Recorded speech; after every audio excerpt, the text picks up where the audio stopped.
Hello everyone and welcome to another night of NGS action. I am OnThought and I'll be your host for tonight's matchup.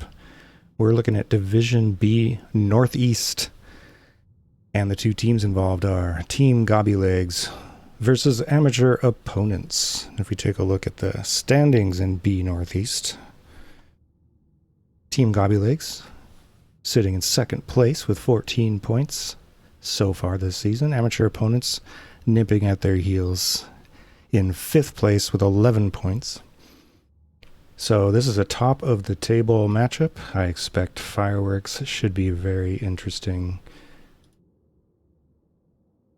Amateur opponents is coming off of they're currently on a 2 domination streak. They've scored dominations over their opponents the last 2 matches. Let's see if they can keep that going.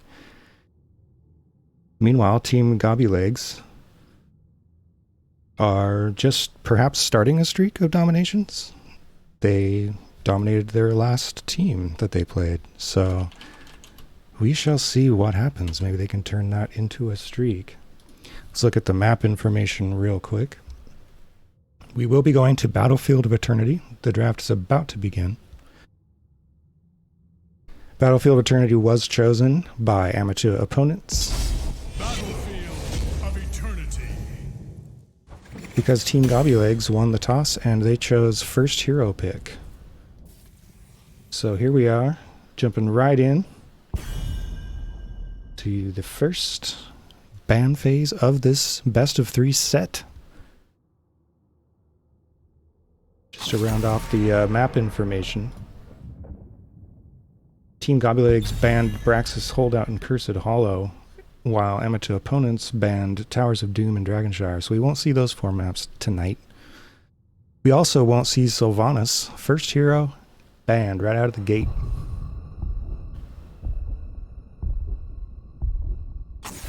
Amateur opponents responds with a Kael'thas ban, so targeting assassin players so far. Sometimes you see tank chokes, sometimes you see healer chokes. It's assassin chokes this time maybe. See what the second ban from Team Gobby Legs is going to be.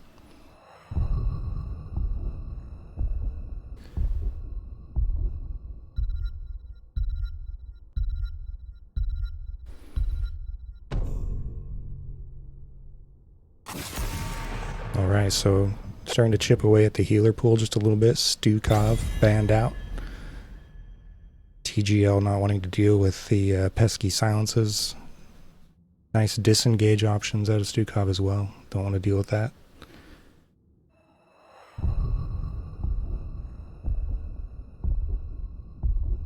Of course, this map is about racing the other team, DPS race on the objective. So we'll see how they start to invest with their actual picks. Sonya, very strong lately. Banned out by amateur opponents.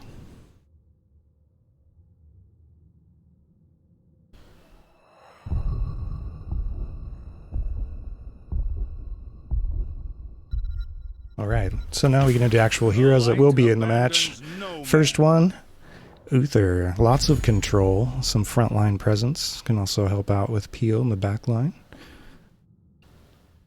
And these days, works just fine as a solo support. We may see double support though, you never know.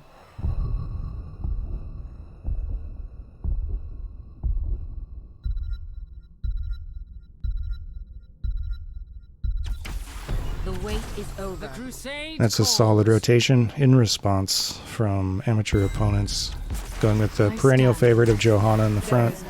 Cassia doing very well lately as first DPS pick. Meanwhile, on the other side of the screen, we see Ariel Vala. So that is a double support setup. Could be a main tank Uther. Uther and Ariel are both very sound in supporting a hyper carry.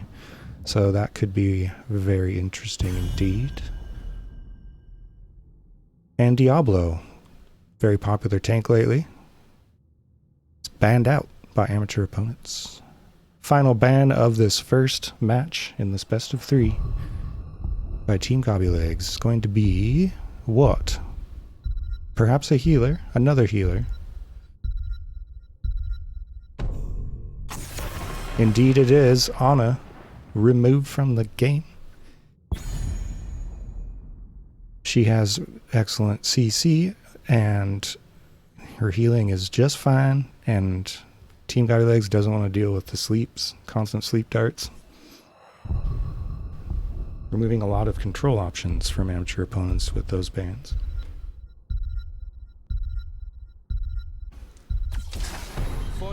Amateur opponents pick up Anduin and Raynor. Raynor, one of the fastest racers in the game when it comes to putting out damage on the Immortal during the objective phase. Solid pickup there. Anduin, strong all-around healer. Can pull friends to safety, of course. With some really strong ultimates. Might see Light Bomb to shore up their CC options. Final rotation from Team Gobby Legs. We have offlane and frontline Mei and Leoric. So this is not a frontline Uther. This is going to be an Uther that's sort of flexing around in terms of positioning and who they're supporting. Mei with lots of zone control, lots of CC, lots of blinds, lots of slows, just a general pest. And Leoric, strong offlaner in most matchups. That trait value, might see some trait value. And Artanis, an evergreen popular choice on this map. Very good at the race, just like Raynor.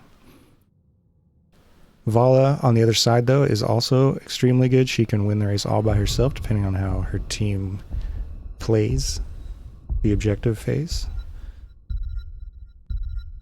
And, yeah, those are our comps for Game 1. They look very solid, a bit unusual. On the left side of the screen from Team Gobby Legs. We'll see how that plays out. Double support, 1.5 tanks.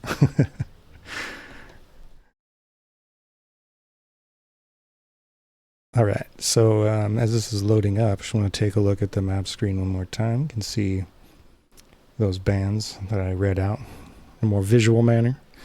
As we load into Battlefield of Eternity, I'm really curious to see how Team Gobby Legs comp works out against a much more meta-looking comp out of amateur opponents.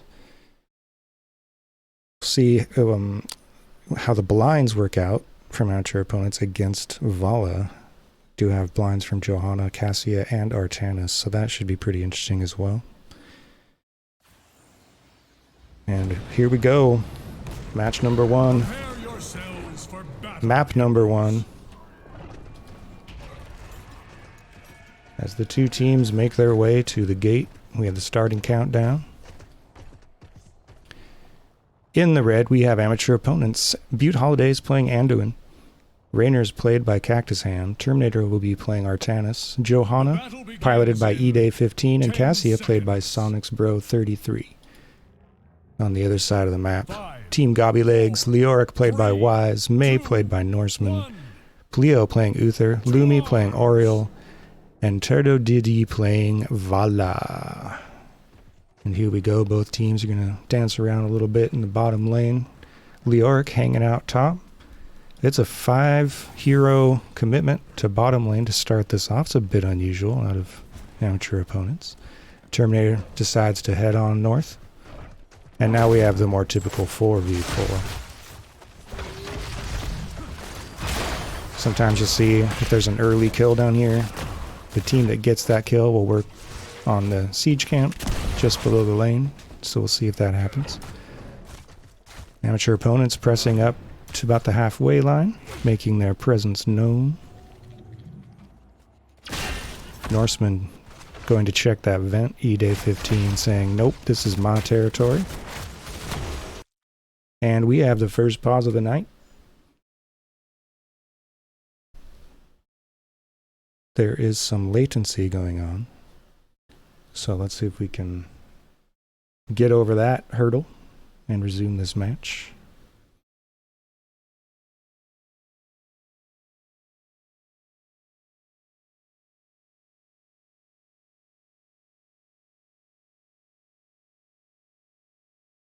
As I said earlier, we have win streaks on the line.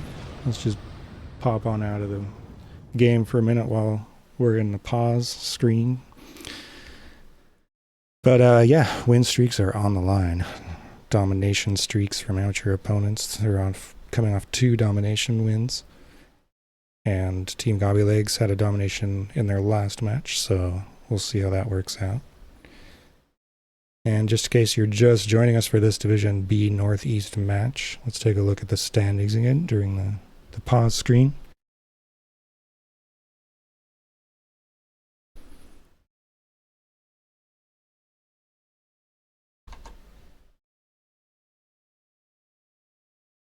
Looking at Team Gobby Legs, they just dominated Duratan's Couch on Monday, March 8th. Before that, they were dominated by Probius. So a little bit of a back and forth emotional roller coaster ride for the second place team in the division of late. Meanwhile, amateur opponents recently dominated. Let me look at who they played here. Hold My Cho, they dominated 2-0. And before that, they dominated 2 Calculated to Throw. So, rhyming opponent names. Oh, looks like we're back into the game. Let's get back into it.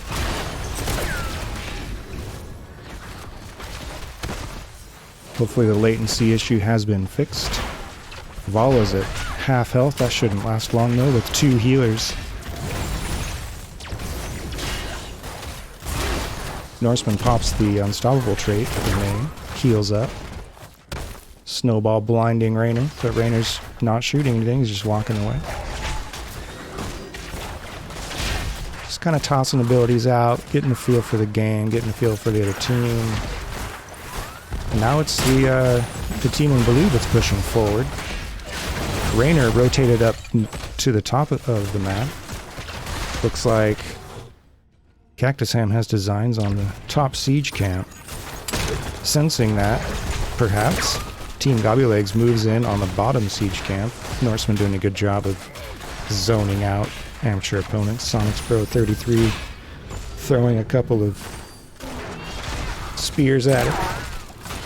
And the bottom camp is turned blue. Top camp is turned red.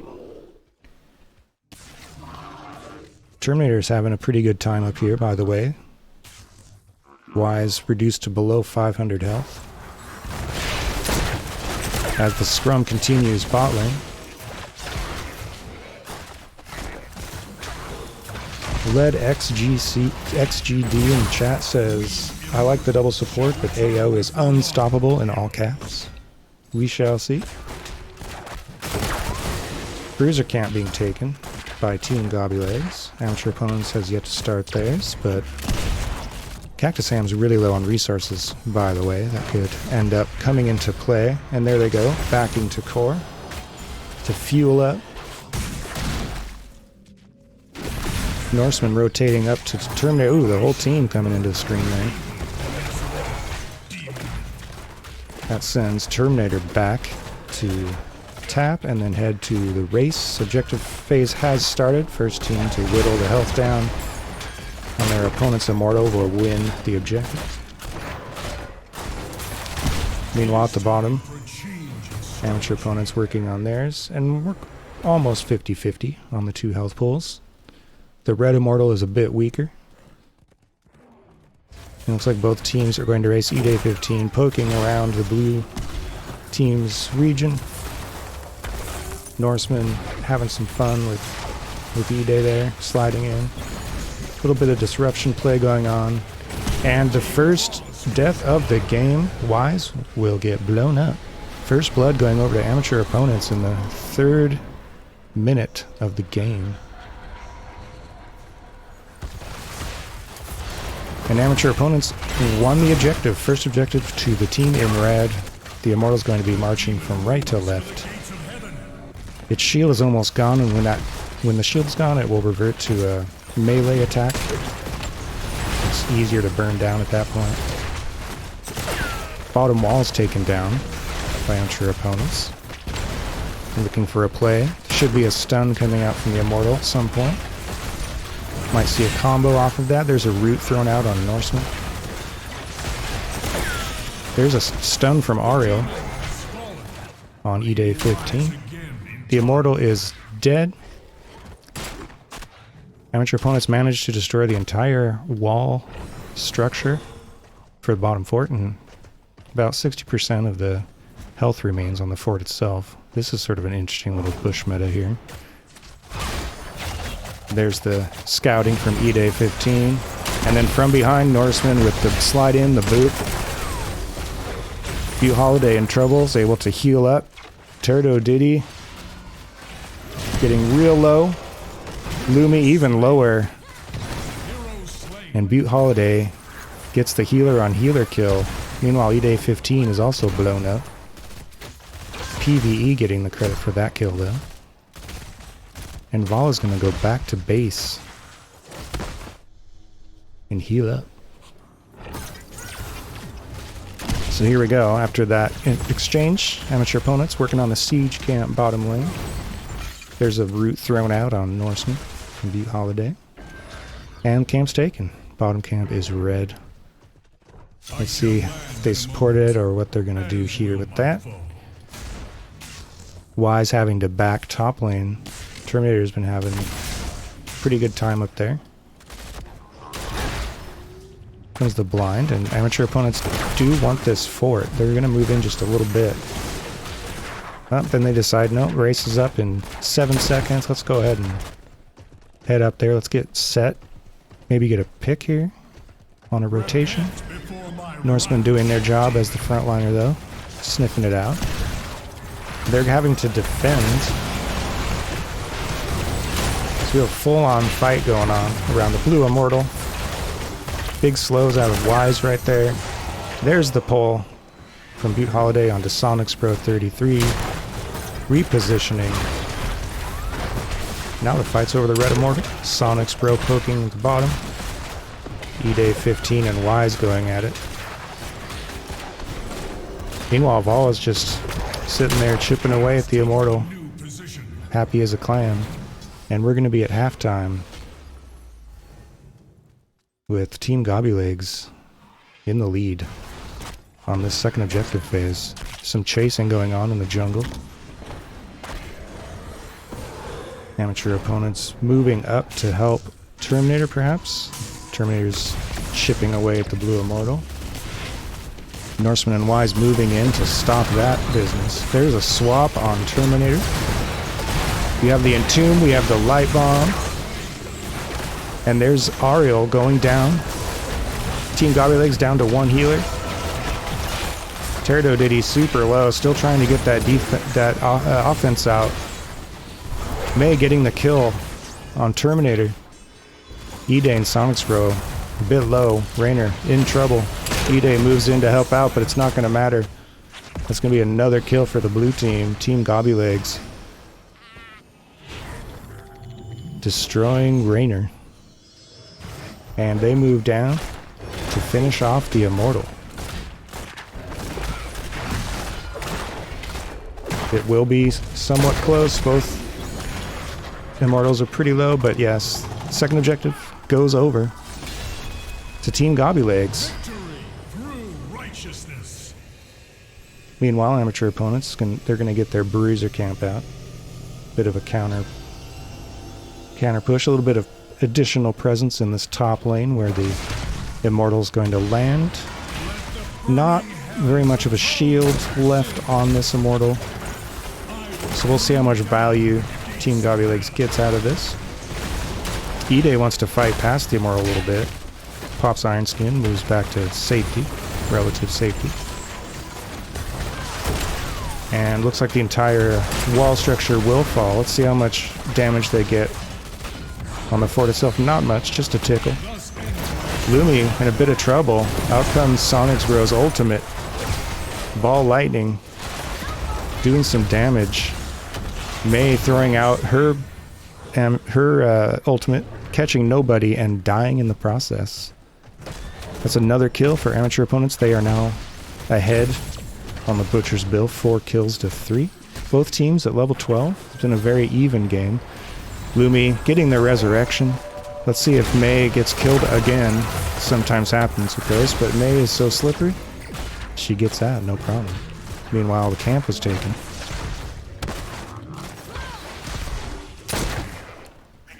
And that's the tale of that tape. Just taking a look at the solo laners. Pretty even now.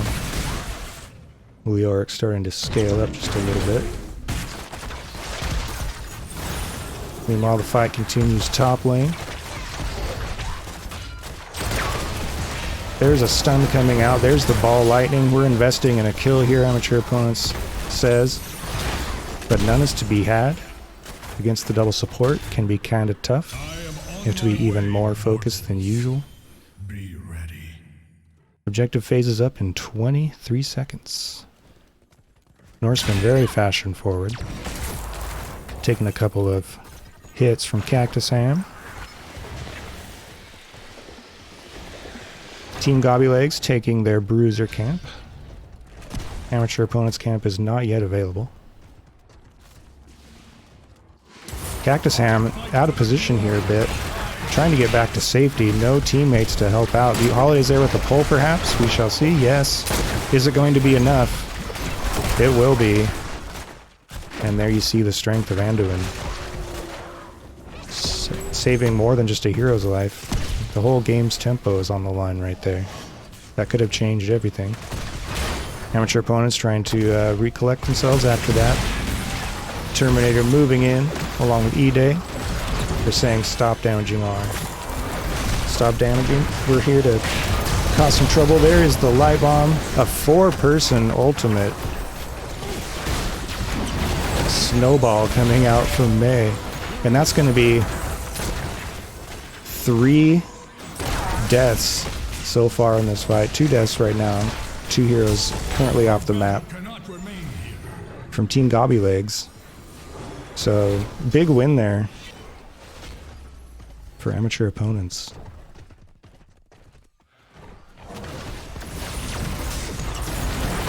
This third objective should be theirs, barring some kind of error or misplay. Sure enough, they secure the Immortal.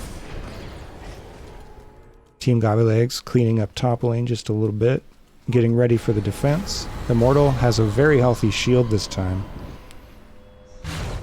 Terminator hungry for that XP, already down at the bottom lane.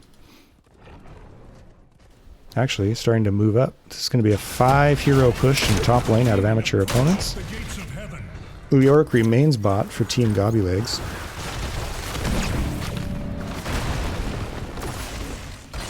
The well's going to be the first thing to get destroyed here. This fort won't last long. Amateur Opponents makes quick work of that. The swap from Terminator just misses. About 40% shield left on the Immortal as it progresses to the keep structure. Out comes the Intune. E-Day 15 pops Iron Skin. Not too much damage suffered there. May throwing out a Blizzard. Another swap attempt, and this time catches Norseman. There's some follow. Out comes the blind from Terminator. There's a blind on Wise, and Wise is blown up. Norseman low. Amateur Opponents still have a lot of resources to play with. There's another swap from Terminator. E-Day moving in, used his Iron Skin. They get the keep, and it looks like they are content with that amount of value. Yet we have not seen the end of him. And they want to finish off bottom fort. That's an easy choice there. It had just a whisper of health. So, here's where we stand. Amateur Opponents is at level 16. Team Gobby Legs level 15. 9 kills to 3 in favor of Amateur Opponents. 4 buildings to 1 also in favor of the red team. And Team Gobby Legs, they just need to get 16, and they will have in just a moment. And we just had a kill top. Wise ganked by Amateur Opponents with the hungry rotation. Happened off camera. Sad to say. 10 kills to 3 now. As the two teams exchange camps, bottom and top camps turned blue and red.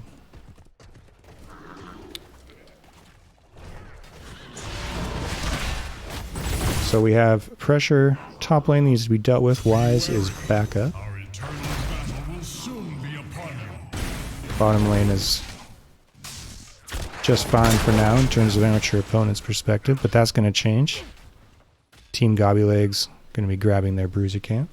Same thing with amateur opponents on the right side of your screen. Wise taking a lot of damage trying to deal with top lane is going to have to go back to core. So the whole team moves up there You and all your to fix that situation.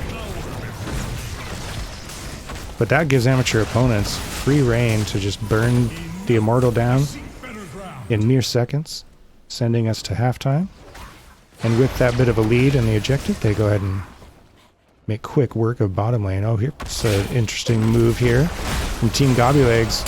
They want to take this game back before amateur opponents becomes level 20. Out comes the light bomb. Saint Terminator stunned, 50% health. Wise also low. Cassie moving in with her damage. Terminator slips away with just above 100 health, but no, is finished off. May is going to die as well. Out comes the Entomb. It's one kill for one so far. It's another choice stun out of Uther. Cactusan trying to disengage a little bit. And that's going to be one for one exchange, except I think, yes, getting some Ariel value, the Resurrect. So right now, Team Gobby Legs has 5 heroes on the map. Amateur opponents only has 4 for another 20 seconds. Team Gobby Legs moving in. They do not have Leoric with them though, so it's still an even fight. One person's caught in May's snowball. It's Cactus Hand getting pushed out of the fight for a little bit. Amateur opponents though, they're able to avoid any further deaths and win the objective. The Immortal's not going to have much of a shield. Team Gobby Legs knows they have to make something happen before amateur opponents gets to 20. They see Sonic's Bro, but View Holiday's like, nope. Pulls into safety. Out comes the Light Bomb and the Entomb. The Blind from Artanis. Lots of damage going out to on Sonic's Bro and Wise. Wise will fall once more. Terminator going for a swap, just missing Norseman. The Immortal continues to make its way to the keep gate. May just getting through the gate, being blinded by Johanna. There's a swap into an unstoppable ice block from Norseman.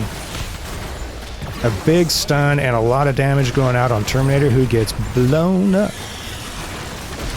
The Immortal falls. The keep does not. Still up with about 30% of its health, something like that. Wise gets that trait value, is right back up. So we have 5 heroes in blue on the map, only 4 in red on the map. Amateur opponents has been enjoying a lot of top lane pressure throughout all of this, thanks to the keep being destroyed earlier. Two teams are just going to gather their wits, prepare for the next fight. Norseman, the whole team backing after taking capturing the top camp, working in concert, cleaning up bottom lane quickly, efficiently.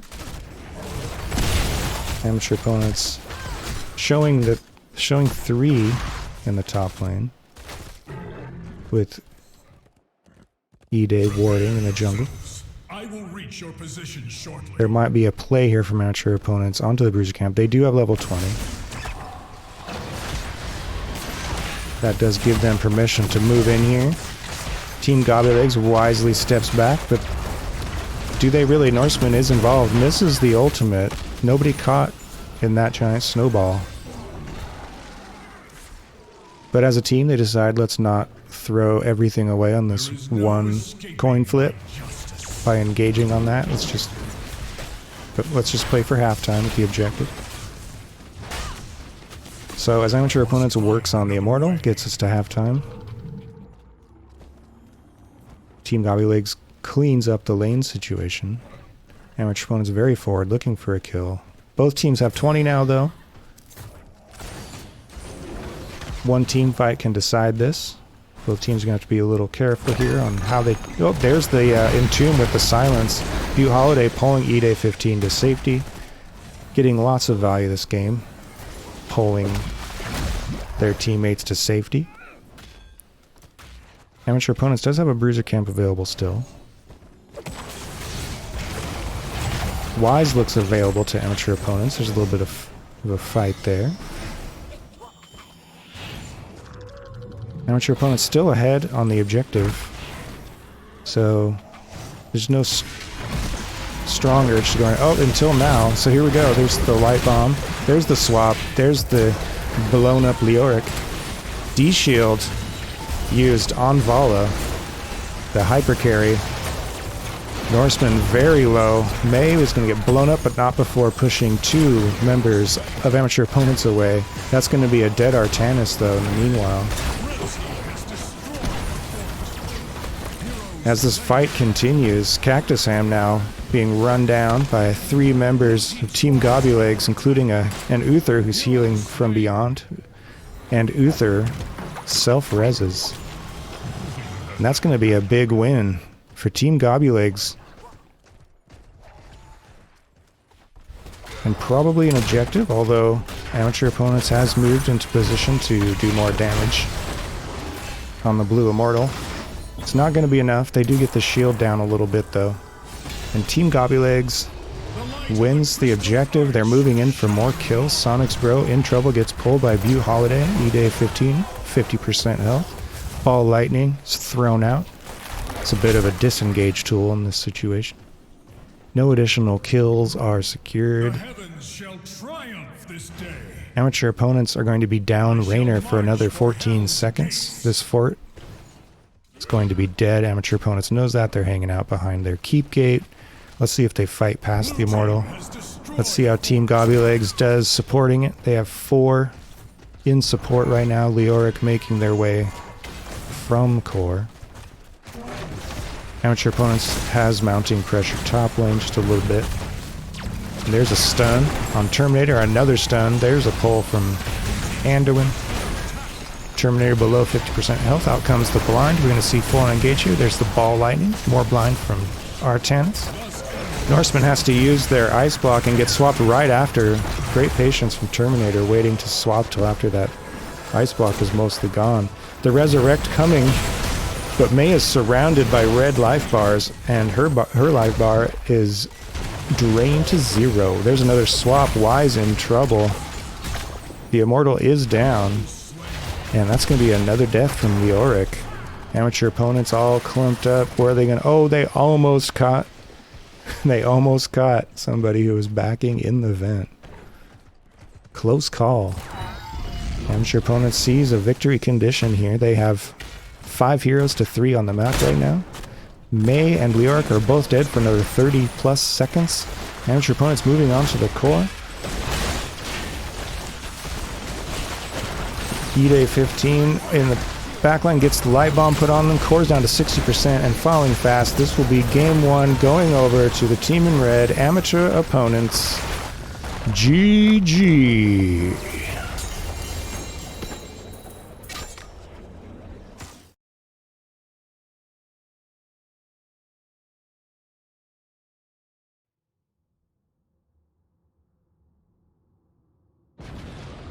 Let me change my screen here. Had to catch my breath after that. Whole lot of shaking going on in that match. 18 kills to 7 in favor of amateur opponents in that match. 23-minute, 48-second Battlefield of Eternity. I said there'd be fireworks, folks, and we sure got it. Team Gobby Legs doing a good job, though, of staying in that game, getting back into it. They had a great opportunity bot lane, but that last team fight just didn't go their way. Again, you know, team fights, if you're on even talent tiers and everything else, it's a coin flip. And it didn't go their way this time. Butte Holiday having some great pulls with Anduin in that match. really saving their team from losing tempo. Vala on the hyper carry, 2 kills, 1 death, 74k damage. Leoric having a tough time that game. Did well in XP, top XP earned in the game. It's really important. 7 deaths though. Getting that trait value. And that's game 1 in the books. So amateur opponents looking, if they win the next match, it will be 3 dominations in a row. Quite the streak. But Team Gobby Legs doesn't like that. They're like, we're in second place. We're not just going to hand this second game to you. I'm sure they want to go to game 3. So we'll see what happens. Let's get to the map screen. And I'll update our information.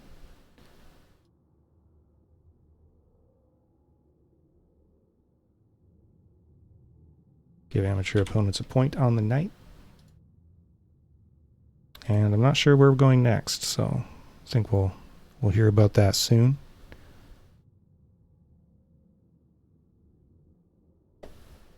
Just want to pop back to the match summary and show you all the talents that were picked. I didn't really have much time to talk about those. But nothing too unusual in terms of ultimate picks anyway. No need for unusual stuff when the ultimates from these heroes are so strong. You know, the likes of D Shield and so on.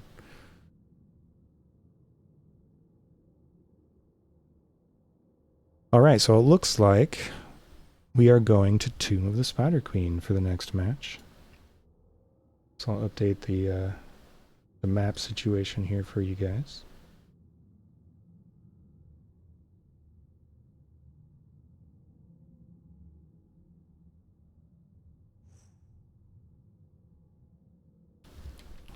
Head on over to the map screen as I update that for you.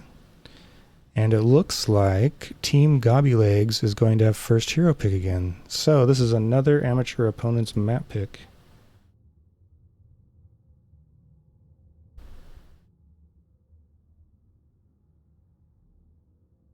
Alright, there we go. I think we're fully updated.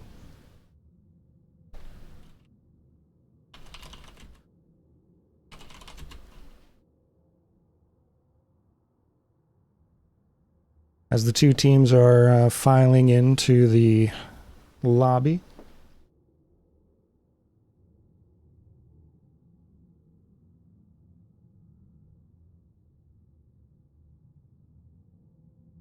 So sometimes it can be weird when you're going up against like a non-meta comp, the likes of which Team Gobby Legs served up in game 1. Sometimes that can throw you off your game a little bit, but amateur opponents seem to handle it pretty well. They just stuck to their guns, it looks like, and came away with the W. So I'm curious to see if Team Gobby Legs is going to keep taking the path less chosen and serve up some more interesting composition ideas.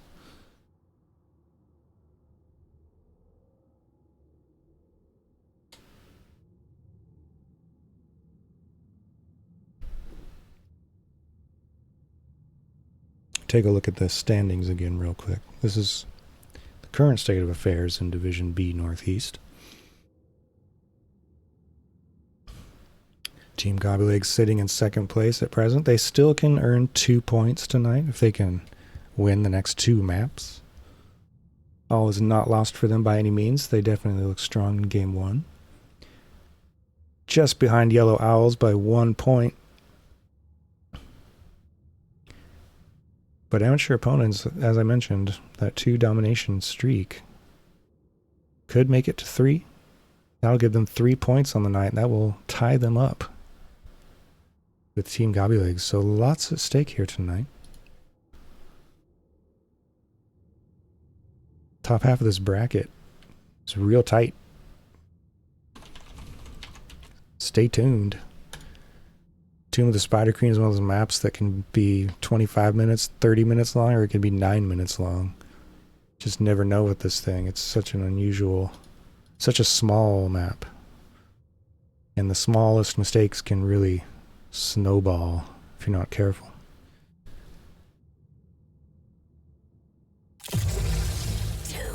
Alright, and we are going into draft. Tomb of the Spider Queen is our map, chosen by amateur opponents who won game number 1. That's why they have that nifty numeral uno next to their name at the top of your screen. Alright, so first ban belongs to Team Gobby Legs. Let's see if there are any respect bans, or if they're going to stick to whatever tactic they were using during the first draft. Always interesting to see what kind of adjustments are made, so far as we can tell from our third-party perspective. They're sticking with the Sylvanas ban.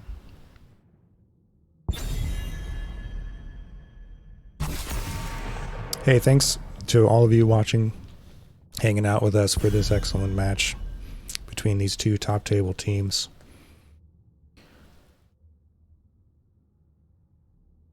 Alright, we have a Kael'thas ban. So, no changes really so far. And there's the Johanna ban. So there's an adjustment.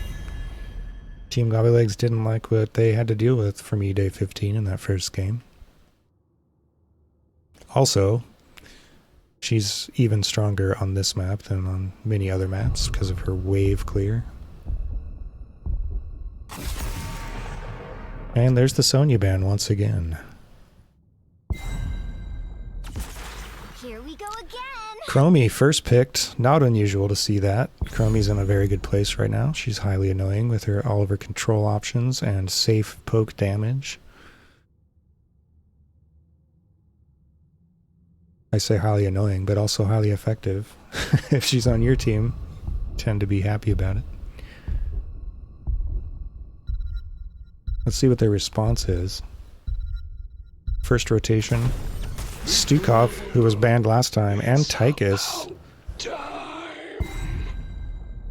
Tychus also in pretty good place right now. We seem to be entering into a meta, or in a meta right now, where team fights can last a bit longer. There's a lot of sustain going on. Tychus can kind of chew through that with percentage damage, percentile damage, and Anduin's going to be swapping teams here. That's an Anduin steal. Lumi going to be playing Anduin, and Varian. Varian's interesting early and mid-draft pick. You don't know exactly where they're going to end up in the composition. They're going to be off-lane. They're going to be front-lining. Can complicate the draft for the other team. Leoric banned, despite the 7 deaths in game 1.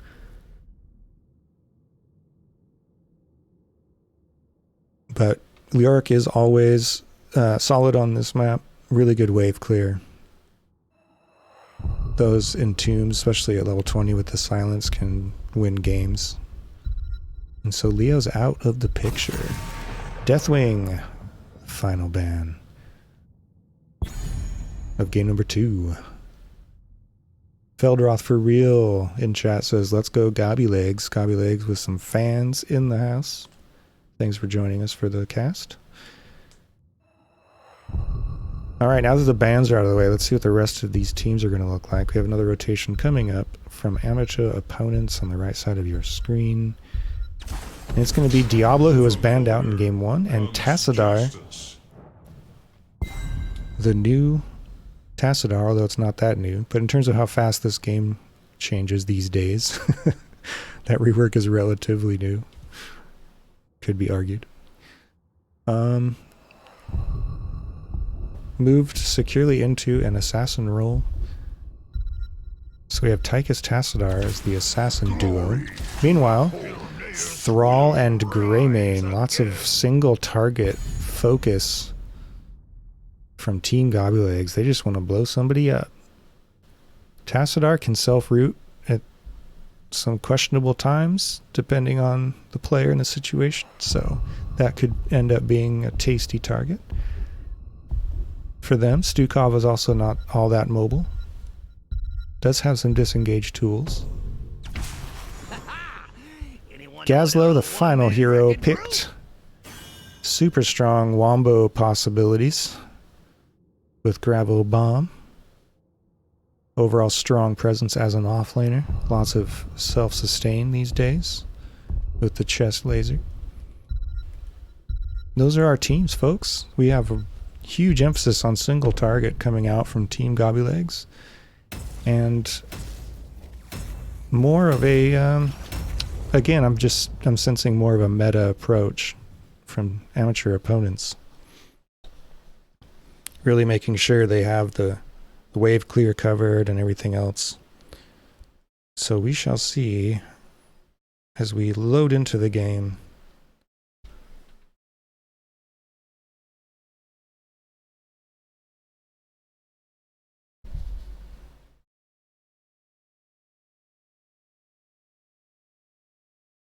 Bit of a slow load, so I'm going to go to this screen.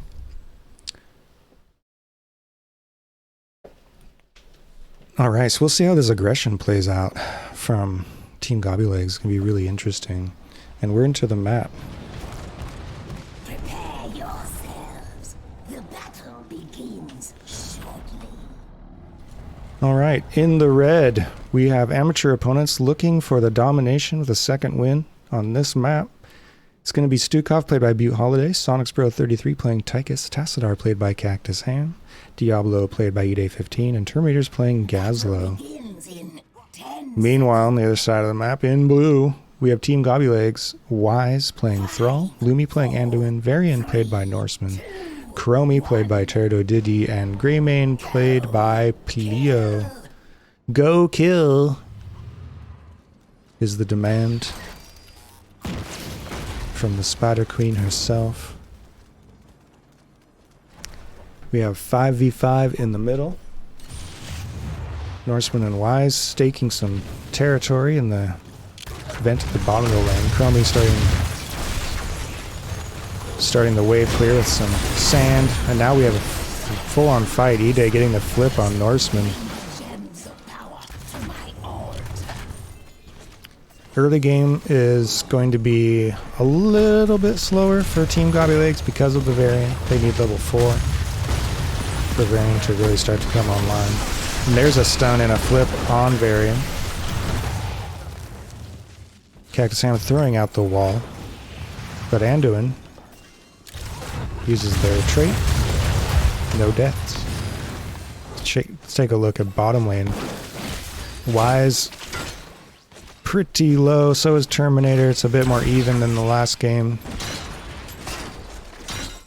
We'll have to keep tabs on this as the game progresses.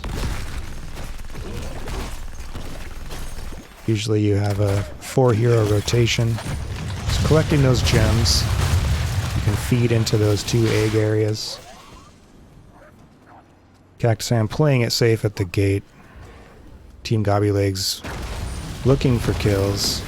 That's what their comp is about. They're not level 4 yet though, so it's going to be better for them in that regard.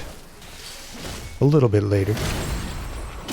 Lumi throwing out the speculative root. Casting magic missile into the darkness.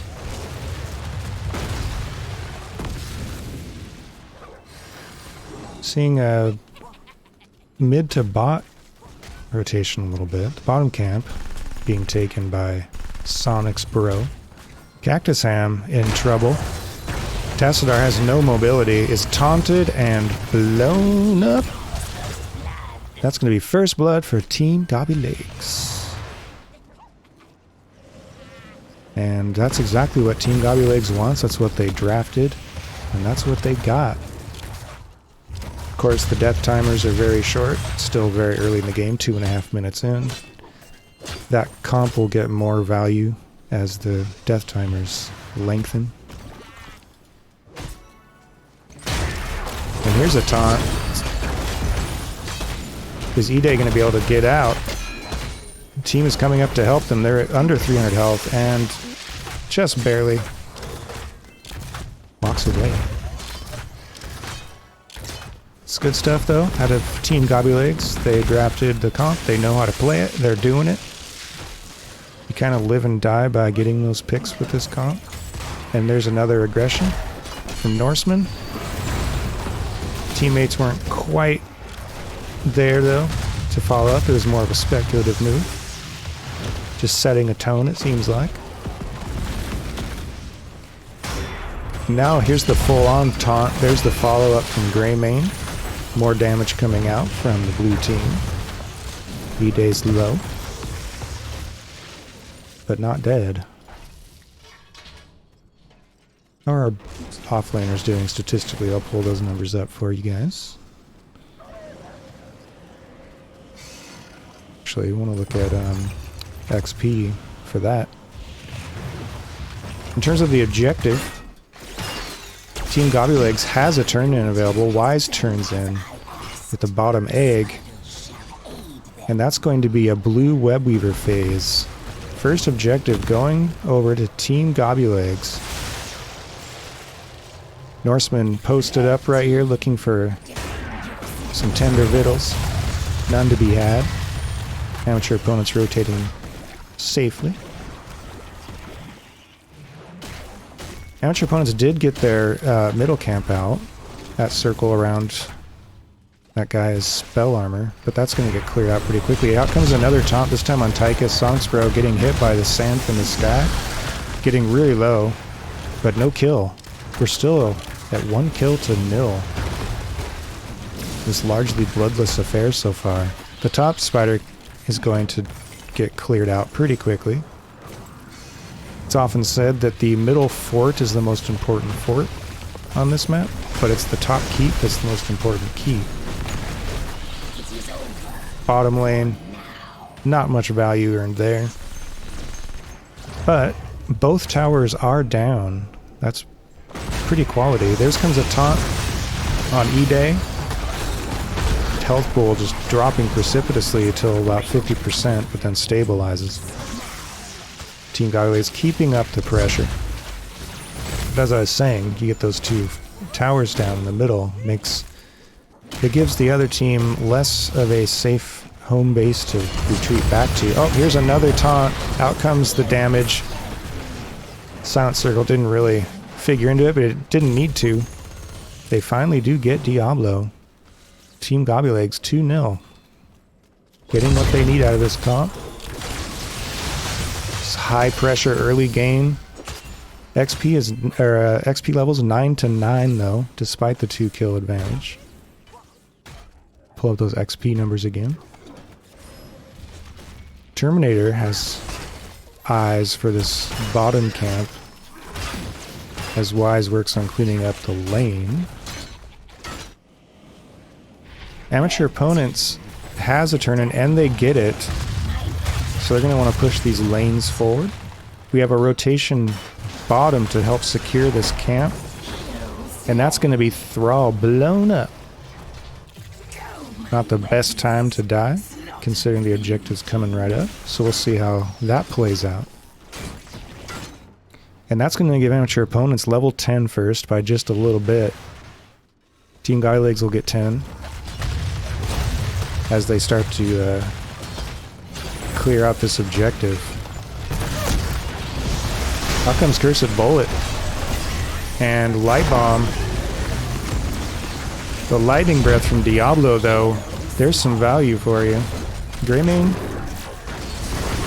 is off the map.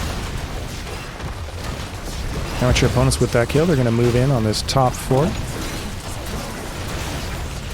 They get the gate structure down. It can be a little tough to siege into a Chromie, though. That slowing sand circle is such a pesky thing to deal with. Also, not to mention Stukov's Silent Circle. And that's going to be the second dead fort of the game. Bottom fort did fall. Norseman pulled to safety by Lumi. So early game was looking pretty good for Team Gobbylegs in terms of the aggression and the kills. Amateur opponents hanging in there, getting to 10 first, and getting more value out of their spider phase than Team Gobbylegs managed from the first spider phase. As I said, bottom fort, top fort, both taken. Both teams have a turn-in. Amateur opponents looking for 2 turn-ins in a row. Norseman poking Terminator, preventing that turn-in from happening. Let's see which of these teams manages to get their spider phase next. Bottom lane is not looking too great. Oh, and here's a taunt. There's a light bomb. There's a grabo bomb. Ultimate's flying around like crazy. E-Day super low, gets blown up by Chromie. That's going to be another kill for Team Gobby Legs. Norseman walking away from that Tassadar wall. Amateur opponents took their middle camp again. See if they want to fight in the spell armor there, even though they're down. Actually, they're not. It's 5v5 again. What am I talking about? And it's going to be another blue Webweaver phase. Mrs. Windubbird in chat saying, let's go AO, Sonic's so good. There's a taunt onto Terminator. Cursed Bullet, there's a shove from Butte Holiday, but that's not gonna save Gazlo. Cleo down to under 300 health gets blown up by Tychus. And Varian's gonna die, so that's a 2-for-1 exchange for amateur opponents. That's gonna be a no-value Webweaver phase for the blue team, seems quite likely. Although 2 spiders are still alive. Bottom's rather healthy, so we'll see.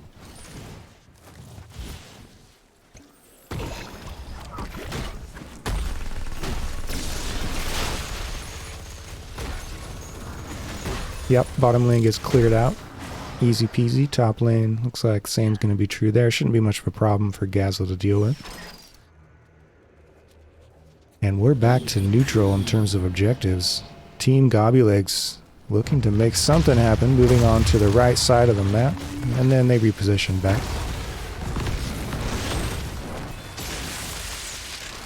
And now it's about preventing amateur opponents from getting another spider phase.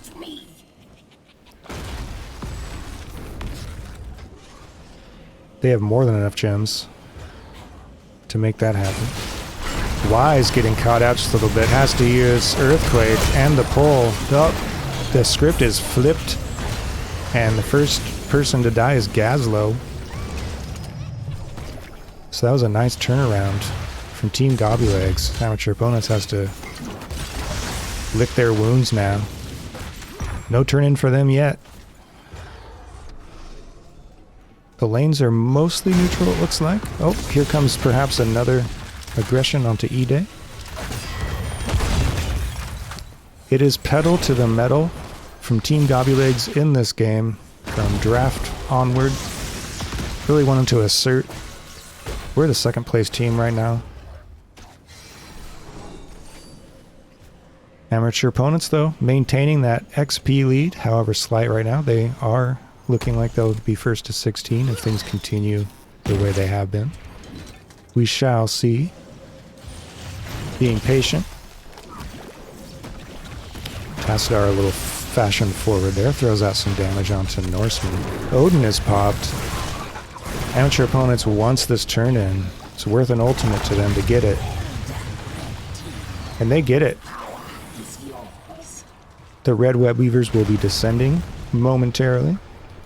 Top lane is somewhat favorable to amateur opponents. We're starting to shift into a middle to late game scenario. Let's see who they choose to apply pressure. Looks like they want middle fort. And then we'll see where they go from there. There won't be much to be had from top lane, it looks like. Pretty much a free clear for Team Gobby Legs there. The pressure continues mid, perhaps. Spider's really healthy in the middle. Top lane, Spider is dead. And there comes the taunt. Out comes the Chromie damage. The Wombo. And Varian's gonna die. Gazlo getting some ultimate value there from the Grabo Bomb. And while this pressure is happening mid, you have bottom lane with a 50% Spider. And that's where amateur opponents are going to press next. Pretty decent combo onto one member of the blue team with the Silent Circle and the Diablo charge. No kill comes of it. And Varian is back up for Team Gobby Legs. We're 5 aside, both teams at level 16. Amateur opponents wants this camp though, even though everything's fairly even right now. And they get it. Little extra XP for the team in red. And they have their eyes on the siege camp now. Meanwhile, Team Gobby Legs cleaning up the lanes. Let's see how they respond. So far they've been showing willingness to shark around and get the most out of their comp, get those picks. Right now it's about lane repair. They work on multiple lanes at once. Amateur opponents taking their bruiser camp. It's going to be marched down the middle. And Team Gobby Legs has a turn-in available to them. They have well over the required 60 in hand. Looks like they're going to opt to clean middle, although there is a bit of a posturing from amateur opponents around the boss. Team Gobby Legs doesn't like that. They go check it out. It was a feint.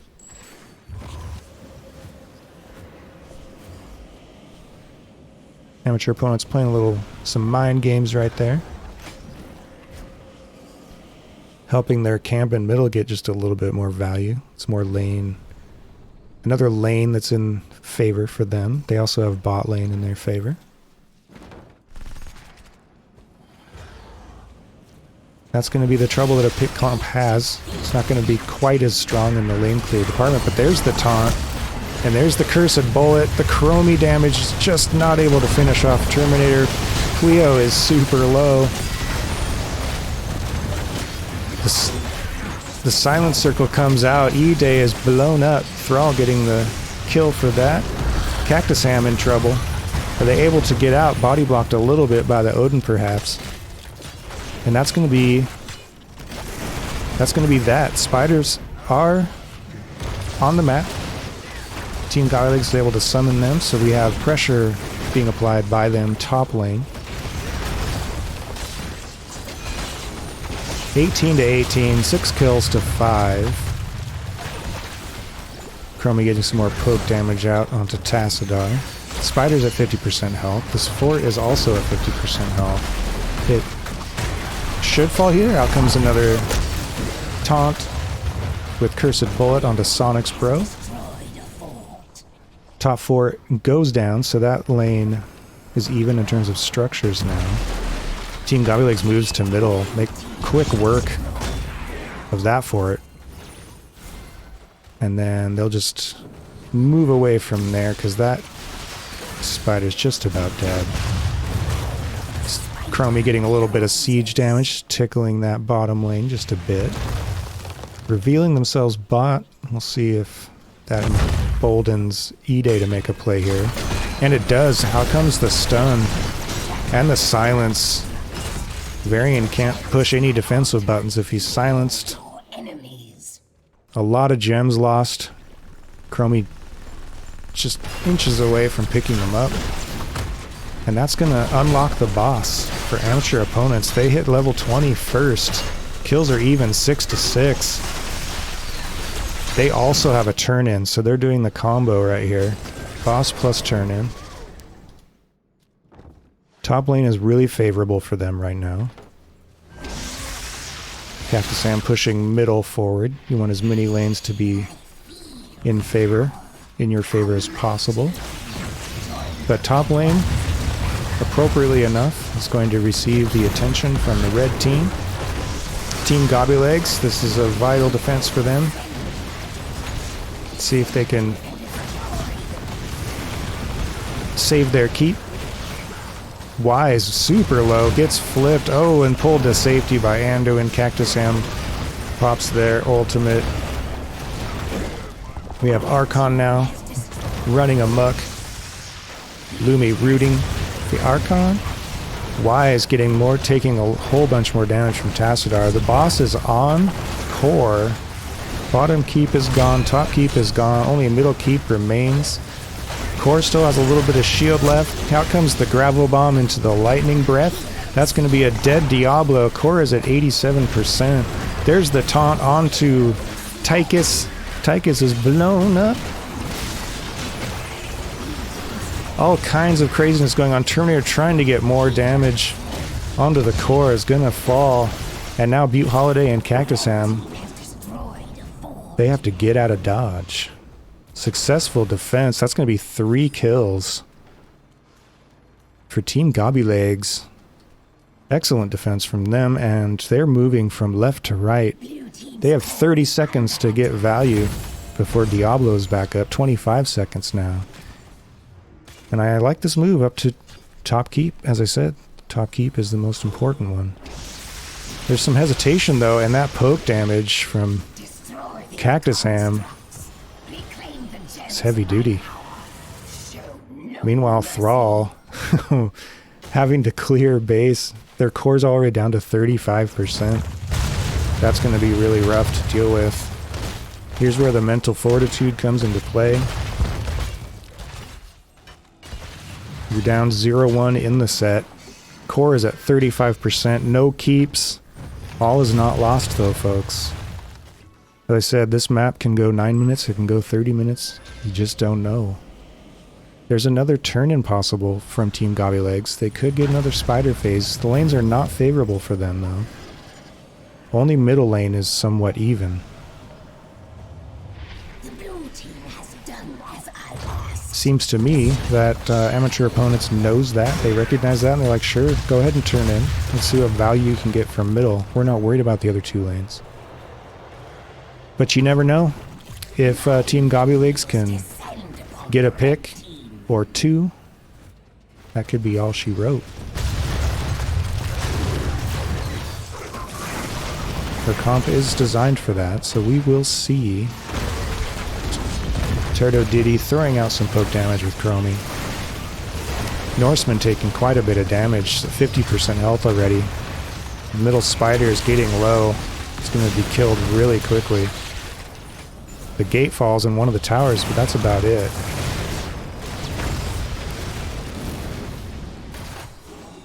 Where else can we get value? Seems to be what Team Gobby Legs is asking themselves right now.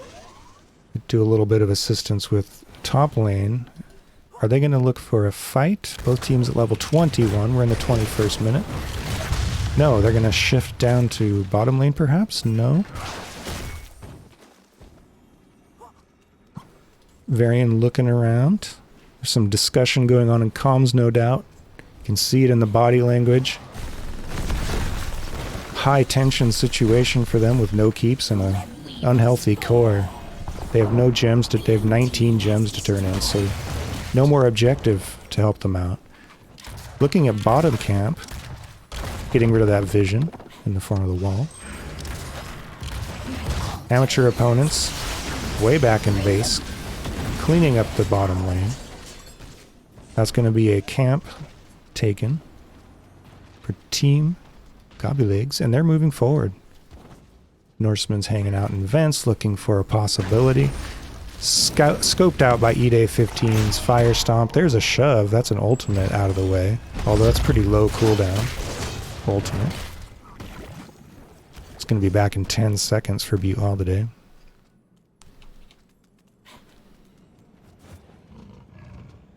Amateur opponents knows what kind of comp they're up against, so they're trying, it seems, to not give away some easy target for them, for Team Gobby Legs.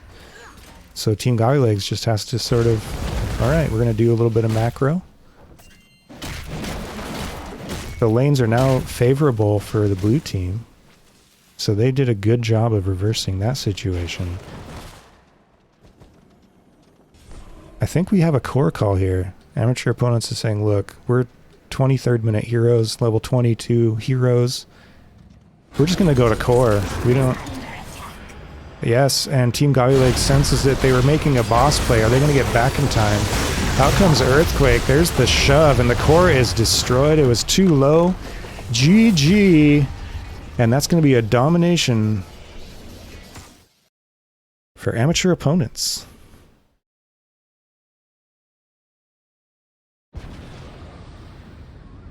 An electric finish out of the red team. Team Gobby Legs doing a great job getting back in the game. Their aggressive comp did yield a lead in kills, 9 kills to 6. But unfortunately for Team Gobby Legs, it did not result in the win. They are going to get dominated by the 5th place team. So a bit of a minor upset we could say from the standings. But now these two teams should be tied in the standings, if I'm not mistaken, after tonight's result. Solid play from both teams. Let's look at the XP. We have Thrall, played by Wise, 20k XP. Doing well on the XP in both of those games. Terminator responding with 15k of their own XP contribution. 65k healing out of Stukov, Butte Holiday. Lumi responding with 80k healing. Top damage in the game going to Sonics Pro 33's Tychus. Oh, that's not true, actually. Pterdo Diddy, 54k damage. Only 1 kill. This is a low kill game, though. Tychus with 2 kills, 51k. That's the tail of the tape. Show the talents real quick as we look to set up an interview with amateur opponents. And yes, Led XGD pointing out 0 deaths for Butte Holiday in both games. Well done there, for sure. I'm going to hop over into a chat room here and see if we can't get someone from amateur opponents to say hello. Thanks again, everybody, by the way, for tuning in. This is Division B Northeast matchup between the 5th place and 2nd place teams. But now the standings are a bit closer after this domination. Let me get into a chat room here.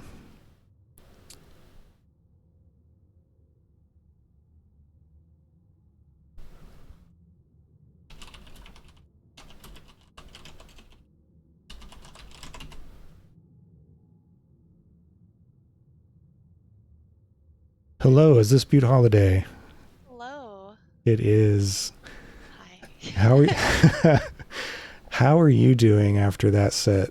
We're feeling good. I mean, that was one of the top teams in the div, so we're feeling really good. Yeah, we're feeling good. We came ready.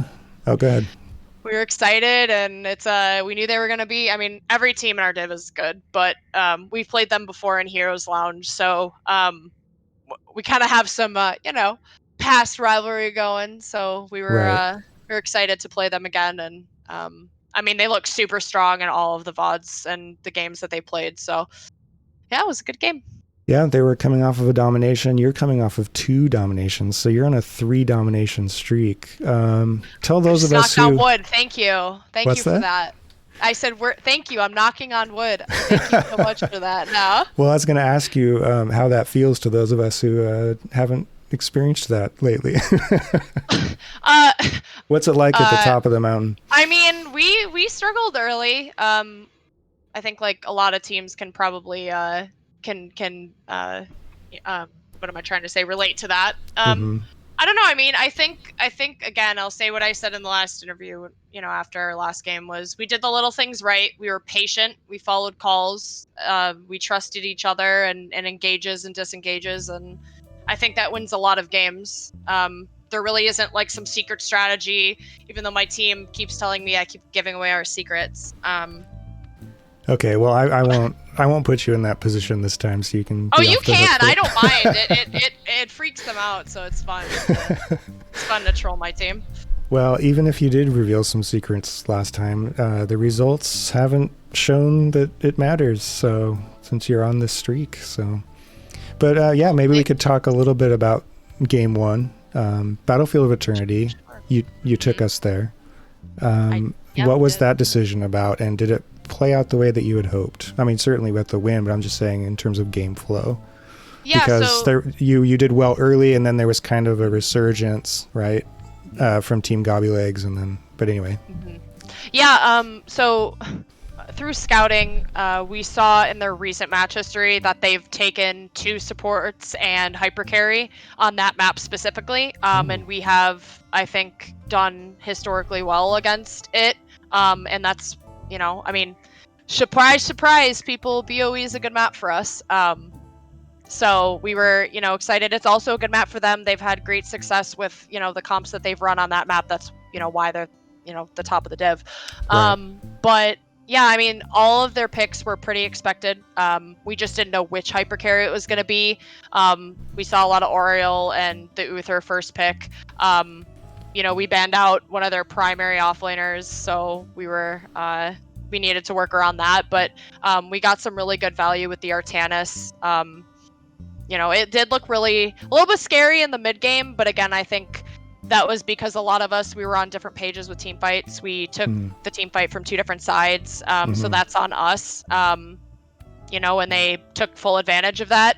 I forgot. I think it was Norseman was playing May, so it looks like we're buddy Right. because he was kind of on me the entire first game, which Anduin's really cute and all, but he's my man, so hop off. But yeah, so we were getting a little bit harassed and pursued in the back line, so we really needed to make sure we get kills. And if we did get a kill, we needed to find the Ariel, because the Ariel was just going to res, which we were actually expecting Aegis, but they took res, so that was kind of threw us for a little bit of a loop. But I think once Ariel's E was down, we were clear to go in, because Ariel did a really great job, especially early game, whipping away the light bombs and the Joe before she could unstoppable. So it kind of, we burned 2 ults on it, and all she needed to do was burn an E. So it was a really good play on their part. But I think, again, we were just really patient.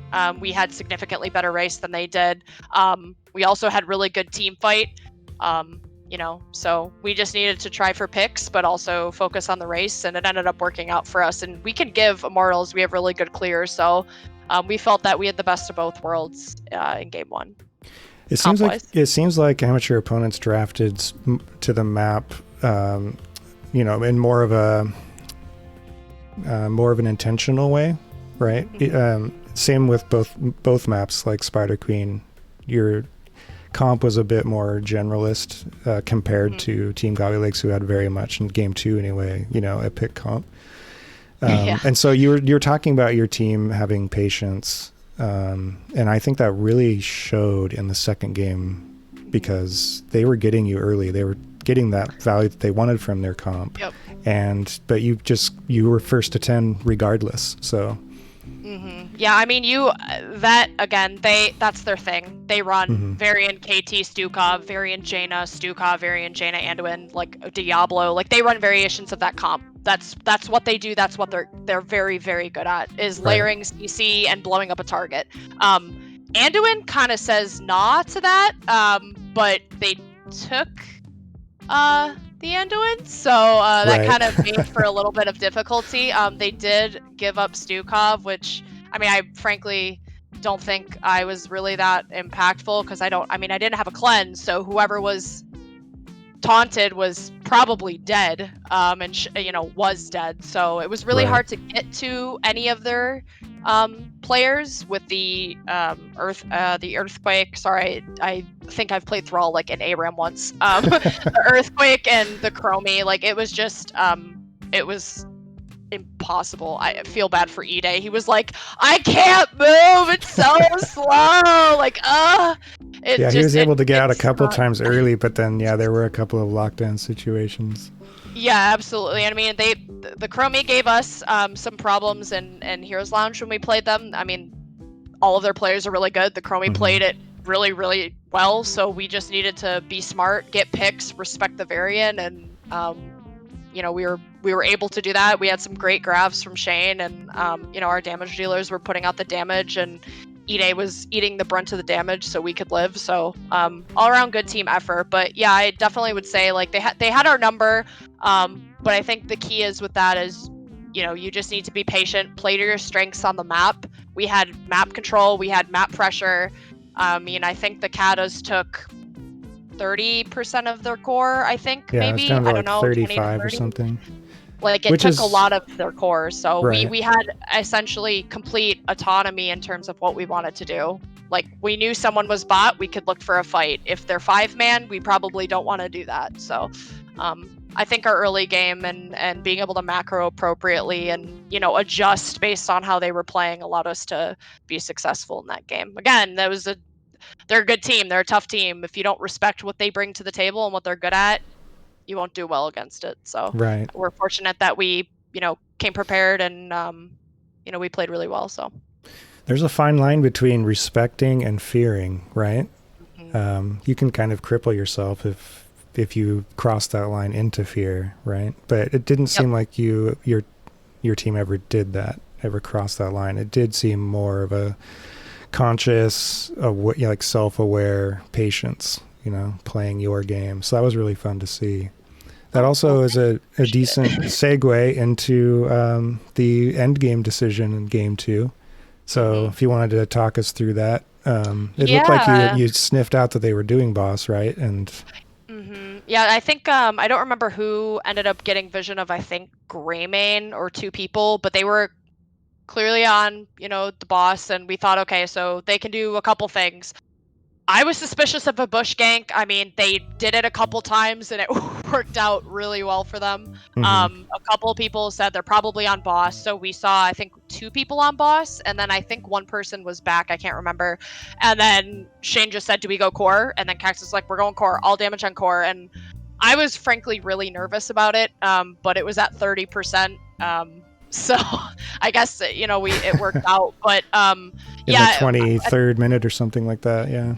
Yeah, I think we were expecting them, I was expecting them at least to be back, like right away, to bait it and then see that we haven't been on map for a good 5 seconds and then back. But I think, I mean, again, I didn't have vision of them, so I don't know how early they went back. But I saw the variant and then I saw a couple of them come out. So we had enough time to, I think, get a bunch of Odin damage on.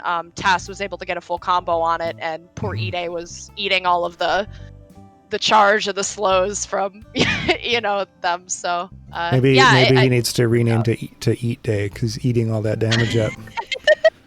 I felt bad for him.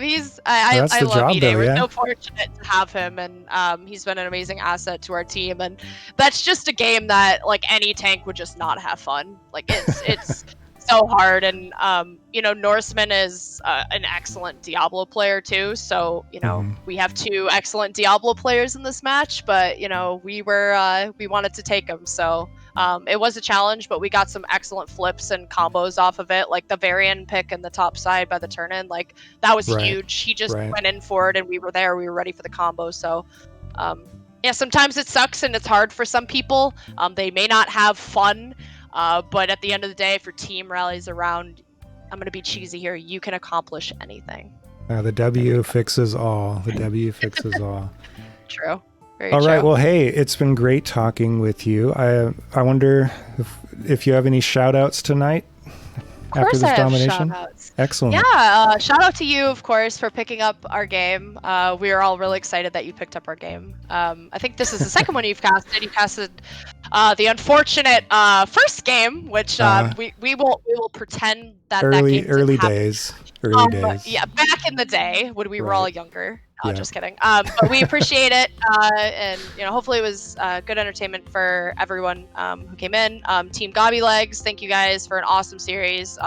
We always love playing you guys in Heroes Lounge, and obviously again in NGS. So really great series from you guys, and you know, you're a top team in the div for a reason. So props to you guys, and then props to my team.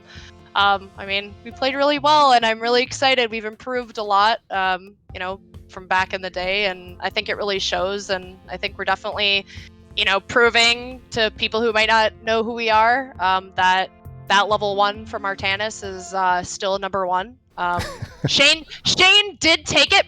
A shout out to Shane for not being a phony. Just kidding. No, he was planning on going that talent anyway. But yeah, and thanks to everyone for coming around. If anyone was sure people were watching, but Well, thanks to anyone who came let's hope around. so. They should be. This was a really great set. So. Oh, and I want to shout out to Born. Happy birthday, Born. Love you so much. Happy birthday to you.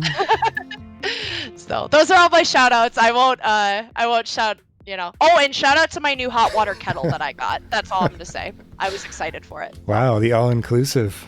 That's yes, awesome. I have all to right. include my homeware. So thank you so much for the cast, and My everyone pleasure. have a great Yeah. night, and you as well. I only wish that we were still in the same div so we could I play know, against I'm each other so more often. sad. So, I mean, hey, scrims are always an option. that's right. Just That's right. We'll saying. talk. We'll talk. Hit us up. Yes, hit us Okay. up. Definitely. Well, congratulations thank you. once again for the domination, and we'll see how the rest of the season goes. Very excited to keep watching that. So Sounds good. Well, thank Yeah, you so enjoy much. your Everyone evening. have a good night. You Yeah. too. Thank you.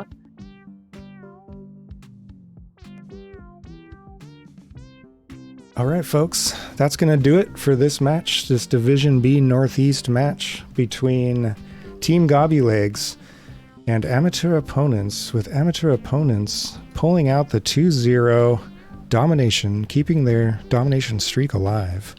And I think that's going to move them up to, they're going to be tied with Team Gobby Legs now at 13 points, since dominations give you 3 points. So division's getting interesting, folks. We're entering into mid-season. People are going to be jockeying for seed positions and so on, so stay tuned. And speaking of staying tuned, I have another cast coming up. By the way, thank you SonixPro33 for the follow. So as I go to my outro screen here, I'll highlight that. My next, what I call oddcast, is Division B West. It'll be Arrogant Nephilim versus Grubby's Fanboys. And that's going to be Friday, 19 March at 8 p.m. Pacific Standard Time. Hope to see you then. So I've been OnThought, your host, and this has been a Division B Northeast matchup. Amateur opponents winning 2-0 in a domination over Team Gobby Legs. Well played by both teams. GG, and I'll see you next time.